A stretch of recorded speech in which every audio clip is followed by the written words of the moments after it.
L'histoire commence avec un comptable de prison, Dwight Butler, qui montre au directeur Bill Boss la première et la deuxième partie du film The Human Centipede.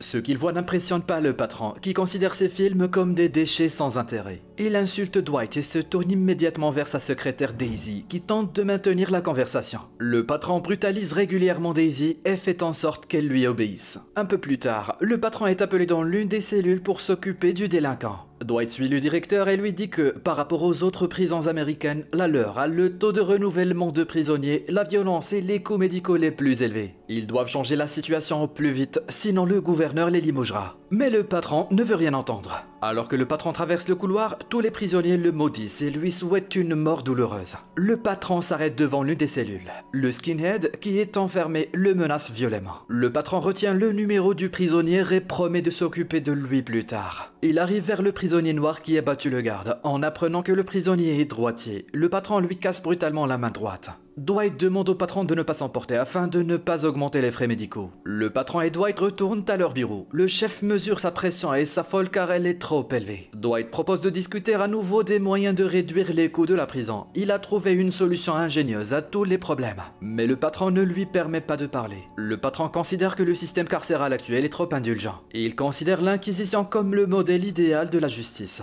Un des prisonniers appelle le patron et lui dit qu'il a réussi à s'échapper de sa cellule. Il conclut l'appel en disant qu'il arrive le tuer. Le chef, désemparé et terrifié par les prisonniers, il ferme la porte du bureau et se cache sous la table. Puis Dwight grimace et découvre que le prisonnier ne s'est pas du tout échappé. Il a juste utilisé son appel téléphonique mensuel pour effrayer le patron. Le directeur, en colère, se relève et promet de punir le délinquant. Un peu plus tard, le prisonnier, de nationalité indienne, est amené dans la chambre de torture. On l'attache à une table. Le patron et le prisonnier s'échangent des mots doux. Après cela, le patron ordonne aux gardes d'apporter plusieurs seaux d'eau bouillante. À ce moment-là, Daisy arrive dans la salle de torture et demande au patron s'il sera présent pour assister à la mise à mort du jour. Il refuse car il est ennuyé par les exécutions trop douces par injection. Il est partisan de méthodes plus dures. Lorsque l'eau bouillante arrive dans la cellule, le patron couvre le visage de l'Indien avec une serviette et verse les 3 seaux par-dessus. Le prisonnier reste vivant mais mutilé. Le patron retourne ensuite au bureau. Le gouverneur de l'État vient le voir. Pour le bien de l'invité, le patron essaie de contenir sa nature maniaque.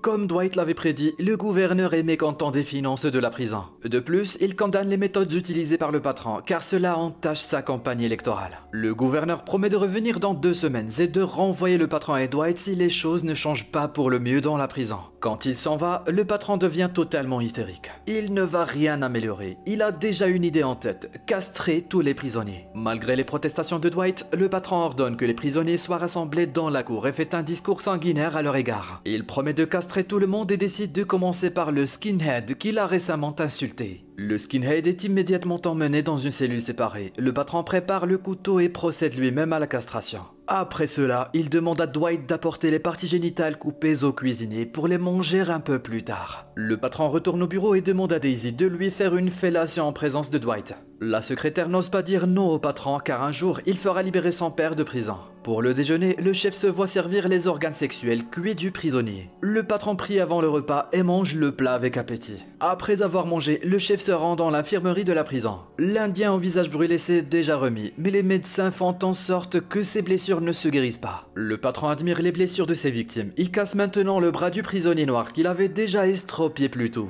Puis il se moque de façon enthousiaste du prisonnier castré. Mais le skinhead n'abandonne pas, il menace le patron d'une terrible vengeance. Dwight demande au chef de faire attention au fait que la castration ne rend pas les prisonniers plus soumis. Mais le patron devient furieux et commence à étrangler le skinhead. Le docteur réanime le prisonnier et après quelques insultes, le patron le laisse tranquille. Le soir, le patron se saoule et menace tout le monde avec une arme. Il est contrarié que la castration n'ait pas fonctionné. Profitant de l'occasion, Dwight transmet finalement au patron l'idée de fabriquer une mille-pattes humaine à partir de tous les prisonniers. Pour ce faire, vous devez coudre la bouche d'un criminel à l'anus d'un autre et relier tout le monde pour faire une chaîne humaine. Grâce à ça, il n'y aura plus de bagarre ni de manque de respect dans la prison. Dwight pense que ce serait la punition parfaite pour les criminels et que cela réduirait les coûts de la prison. Le comptable a même organisé une réunion avec Tom Six, le réalisateur des films Human Centipede, pour discuter de la possibilité de créer un tel mille pattes dans la réalité. Le patron est catégoriquement contre cette idée, car il ne supporte pas les films plus fous que lui. Il écarte Dwight et le menace de le virer. Alors que Dwight, frustré, s'en va, le patron continue de s'emporter. Il va à la cafétéria et se saoule encore plus.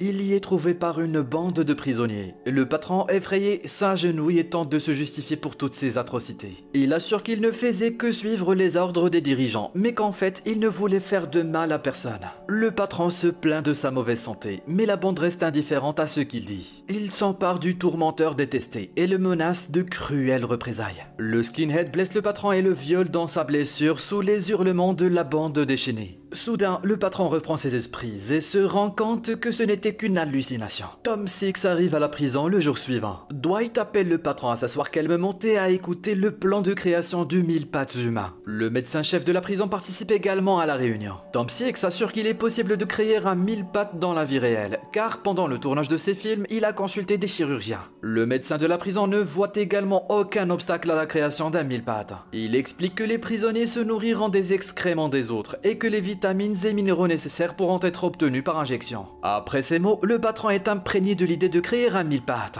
Il admet que cette torture est beaucoup plus sophistiquée que la castration. Dwight a pensé à tout dans les moindres détails. Au lieu de couper les tendons du genou, il suggère d'utiliser un composé qui paralyse temporairement les articulations du genou. Pour encore mieux fixer la tête sur les fesses, des lanières en cuir peuvent être utilisées. Et lorsque le prisonnier a purgé sa peine, il peut être déconnecté du mille pattes et libéré. En souvenir de cette torture humiliante, le prisonnier n'aura que des cicatrices autour de sa bouche et sur ses fesses. Tom Six demande à être autorisé à assister à l'une des opérations. Le médecin est prêt à faire passer les tests nécessaires aux prisonniers et à commencer les opérations. Le patron décide d'abord de montrer aux prisonniers les deux parties du film Human Centipede, puis de leur annoncer le sort. En regardant les films, les prisonniers éprouvent du dégoût et refusent de continuer à les visionner. À ce moment-là, le patron vient les voir et leur annonce que bientôt tous les criminels feront partie du mille pattes. Les prisonniers sont horrifiés et se révoltent. Ils se lancent à la chasse du directeur et veulent le tuer. Le patron et Dwight se cachent dans leur bureau. En premier, les prisonniers s'introduisent dans le bureau de Daisy et la frappent. Puis ils essaient de défoncer la porte du bureau du patron. En même temps, Dwight appelle le SWAT.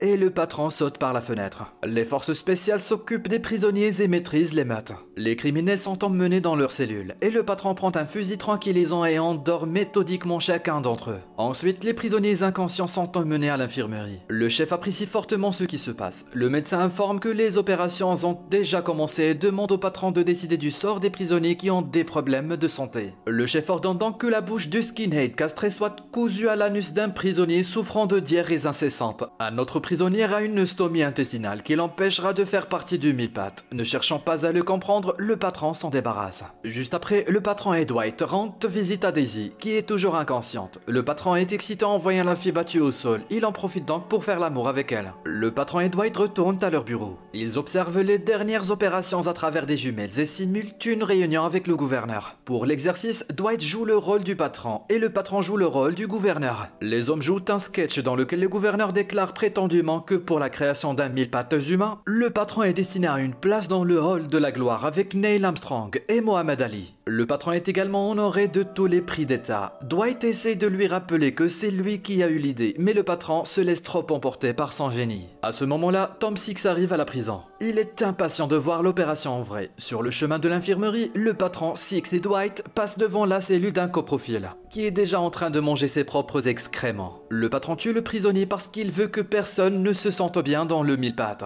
Toutes les opérations arrivent déjà à leur terme, mais Six parvient tout de même à assister à l'une des dernières. Il est mal à l'aise en voyant une opération, mais le patron, qui est excité, l'invite plutôt à regarder l'étendue du mille pattes. Dans une salle séparée, les condamnés à perpétuité et les condamnés à mort ont les membres coupés. Six en devient malade et s'enfuit. Dwight est horrifié et ne comprend pas pourquoi cela est nécessaire. Le patron l'intrigue et l'emmène au bureau. Enfin, le mille pattes est prêt. Dwight est heureux de prévenir le patron. Mais c'est alors que le gouverneur arrive dans le bureau. Il ne comprend pas pourquoi le patron et Dwight sont si heureux et est sur le point de les virer. Cependant, le patron flatte ouvertement le gouverneur et l'invite à jeter un coup d'œil aux 1000 pattes qui se trouvent dans la cour de la prison. Le gouverneur est perplexe devant ce qu'il voit, puis Dwight commence à expliquer comment la création d'un 1000 pattes permettra d'économiser beaucoup d'argent sur l'entretien des prisonniers. Le comptable est certain qu'aucun des criminels qui purgent leur peine ne voudra à l'avenir associer sa vie à la criminalité, afin de ne pas retourner en prison et de ne pas faire à nouveau partie d'un 1000 pattes humain. Cela réduira considérablement le taux de criminalité. Dwight propose d'utiliser les frais économisés pour l'éducation, la médecine et les maisons de retraite. Les contribuables vont adorer les autorités pour avoir créé le 1000 pattes. Le gouverneur tente de calmer ses nausées lorsqu'il remarque que Daisy fait également partie du 1000 pattes. Le patron explique que c'est son idée. Ensuite, il montre au gouverneur la cerise sur le gâteau. Une chenille humaine pour les condamnés à perpétuité et les condamnés à mort. Juste après, le patron, Dwight et le gouverneur entrent dans la salle où est assis un prisonnier qui a déjà purgé sa peine et qui est donc déconnecté du 1000 pattes. Il prie et remercie le patron de l'avoir libéré. Il a une cicatrice autour de la bouche qui lui rappellera à jamais, ainsi qu'à son entourage, sa punition. Le gouverneur, horrifié, s'affale sur le canapé. Il affirme qu'il s'agit d'une violation des droits de l'homme et de la moralité publique. Selon lui, pour cela, vous pouvez être condamné à mort. Le gouverneur déclare qu'il en a assez et s'en va. Dwight s'assied à côté du patron qui est dépité lorsqu'il réalise que c'est un homme mort. Le patron pointe un pistolet sur sa tempe, puis change finalement d'avis et le pointe sur Dwight. À ce moment-là, un médecin enthousiaste entre dans la pièce. Il est prêt à lancer une campagne nationale pour faire des 1000 pattes. Mais le patron lui tire dessus. Le médecin blessé tombe sur le sol et le directeur le tue. Pendant ce temps, le gouverneur a le temps de réfléchir et retourne dans la prison. Il se prend soudainement d'affection pour le 1000 pattes humain. Le gouverneur est même sûr que grâce à cette découverte, il pourra devenir président. Il fait l'éloge du patron et de Dwight, puis s'en va. Dwight précise que c'était son idée, le patron le félicite, le traite de génie et l'embrasse. Mais il ne veut pas que la gloire revienne à Dwight, alors il se débarrasse de lui. Le patron se déshabille, grimpe dans la tour et hurle au-dessus du 1000 pattes humain, se réjouissant de son triomphe.